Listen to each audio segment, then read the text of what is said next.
Hey everybody, this is Kyle, and today I'm going to talk about something that no guy wants to talk about. Fingernails.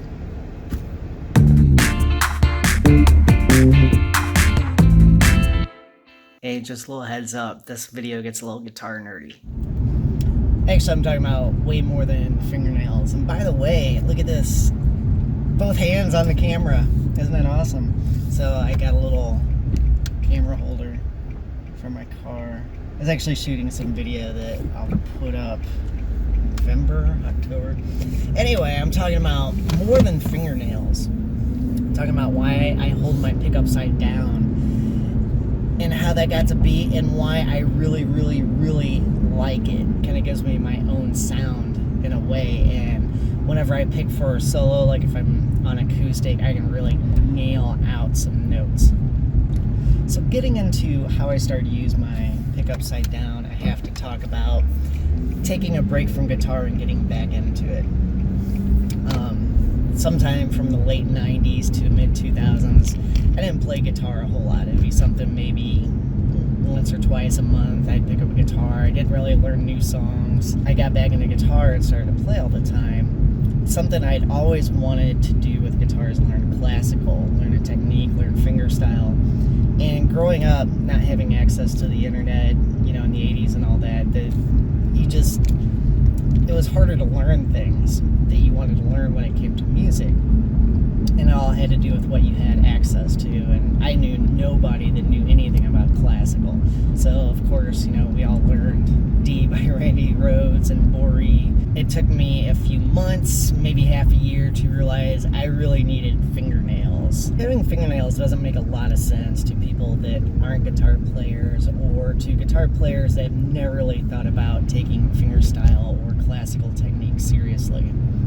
So over a few months I grew some fingernails and I got it. The tone of my guitar playing with my fingers changed dramatically, and the things I was able to do in terms of dynamics with my playing, it was unbelievable. I mean, it was like a night and day difference. Fast forward a couple years, and some music teachers where I worked wanted to start a cover band, and they knew I played guitar. So first time I got together with these guys, it was just three of us at the time, and my fingernails were turned into a powder that coated my guitar. I mean, I had lovely fingernails, for lack of a better description, but after playing, they were just pitiful and worn down, which really bummed me out, because to me I was thinking, well, hey, you know, do this cover band thing, see how this works.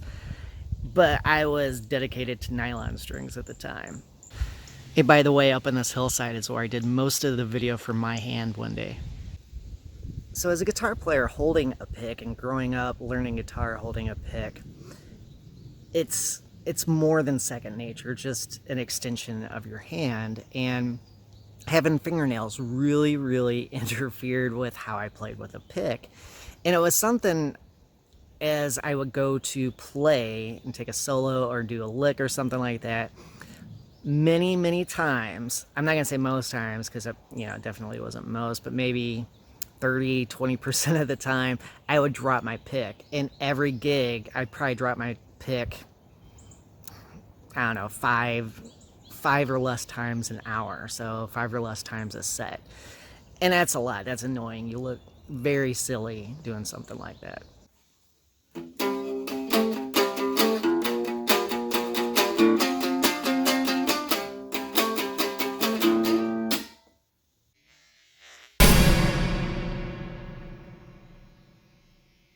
I was trying to think of something I could do to solve this problem, so I started to flip my pick around.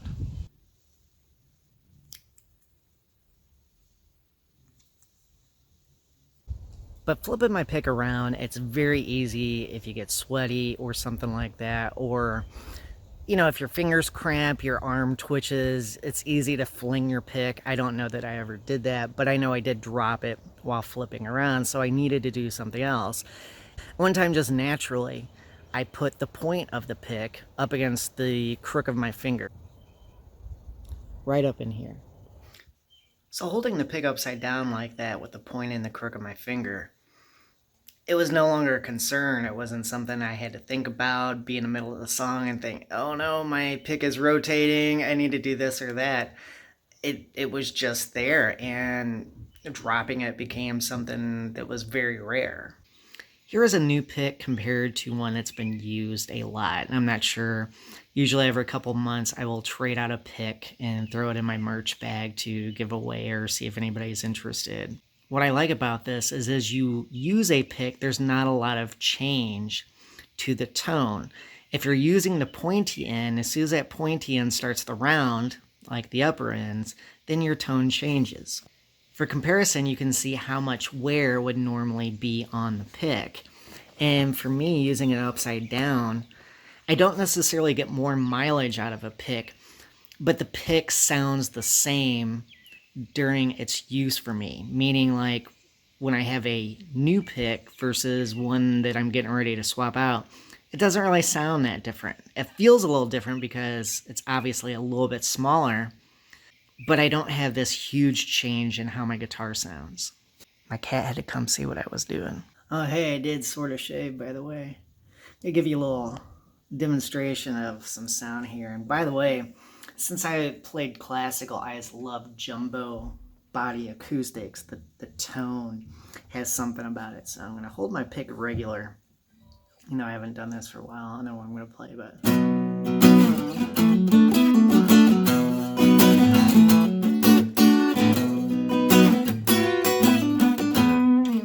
And it's interesting because, yeah, it's cool. It has a really nice, bright tone, but it feels like my pick is always getting stuck because I've been holding it upside down for so long. And plus, I do feel it as I'm using it and it's probably the angle.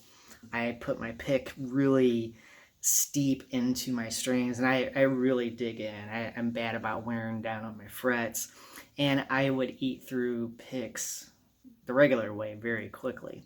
But this way, they last quite a bit. So anyway, doing the same kind of thing, but holding the pick upside down.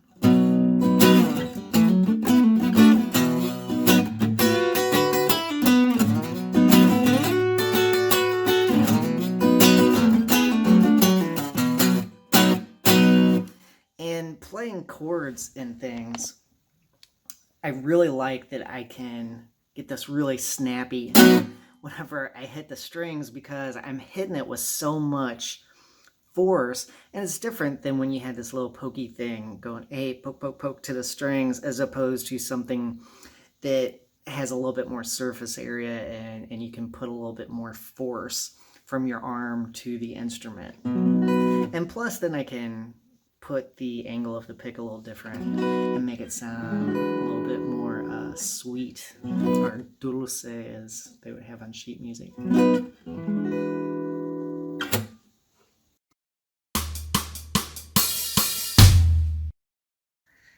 Thanks for tolerating me being more than a little nerdy in this video. If you don't like guitar or care about guitar, I doubt you made it very far in this video. A funny side note, at a house concert I got to open for Verlin Thompson, and he's a renowned guitar player. I'll put a link in the description to him in case you don't know him.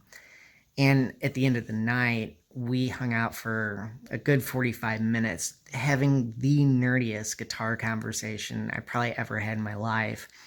Talking about fingernails, guitar strings, and all kinds of esoteria that non-guitar players would have no idea what it is we're even talking about, nor why we could talk that long about those things.